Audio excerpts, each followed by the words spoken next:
Vertigineux, les travaux sont menés par des ouvriers spécialisés dans le travail en hauteur. À Bouchain, la tour aéro-réfrigérante s'élève à 120 mètres. L'objectif, dans un premier temps, est de vérifier l'état du béton. On a repéré l'intérieur de l'aéro. Ces carottes sont faites pour être analysées en laboratoire, pour avoir le vieillissement de la structure.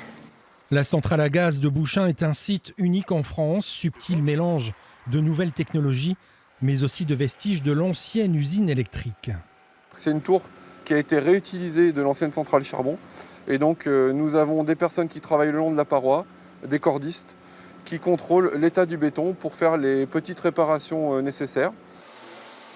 Depuis 4 semaines, c'est une opération à cœur ouvert qui mobilise des centaines de personnes. Pour la première fois depuis son installation, en 2016, la turbine est l'objet d'une maintenance générale. C'est une maintenance où on ouvre toute la machine, le compresseur, les chambres de combustion et toute la partie turbine. C'est comme si on ouvrait un gros moteur d'avion dont on faisait la grosse maintenance principale. Certaines phases de l'entretien sont menées loin de nos yeux, une manière d'éviter l'espionnage industriel. Pour EDF, l'enjeu est important. Le site produit de l'électricité pour l'équivalent de 680 000 foyers. Durant 9 semaines, cette opération commando coûtera 15 millions d'euros.